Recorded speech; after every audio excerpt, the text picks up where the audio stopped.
Alors que des enfants sont en situation d'esclavage ou que des personnes sont victimes de la traite et emmenées dans des lieux étrangers pour travailler, nous savons qu'un monde meilleur est possible. Mais pour changer les choses, nous devons d'abord avoir une compréhension commune de ce que nous voulons changer. La façon dont nous définissons le problème peut déterminer si et comment nous le résolvons. Le Bureau international du travail a établi des définitions claires du travail forcé, fournissant ainsi un socle essentiel pour la recherche et les politiques fondées sur des preuves. La Convention de l'OIT sur le travail forcé, numéro 29, définit le travail forcé ou obligatoire comme tout travail ou service exigé d'un individu sous la menace d'une peine quelconque et pour lequel le dit individu ne s'est pas offert de plein gré. La menace de toute sanction fait référence aux moyens de coercition utilisés pour imposer le travail à un travailleur. Le travail involontaire désigne tout travail effectué sans le consentement libre et éclairé du travailleur.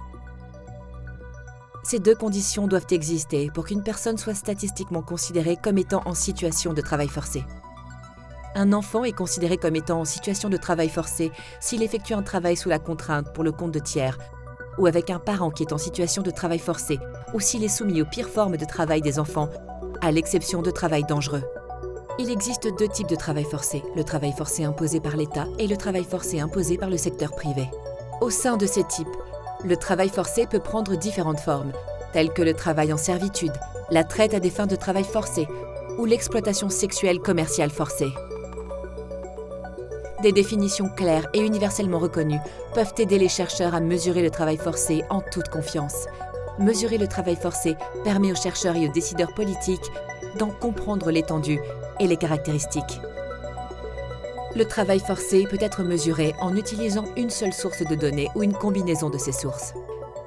Ces sources peuvent être des enquêtes sur les ménages, des enquêtes sur les établissements ou des dossiers administratifs. Il est important de suivre des directives éthiques strictes lors des recherches sur le travail forcé.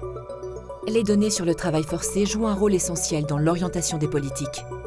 Pour progresser dans la réalisation de l'ODD 8.7, nous avons besoin de données et de recherches plus nombreuses et de meilleure qualité sur le travail forcé afin d'éclairer les actions politiques.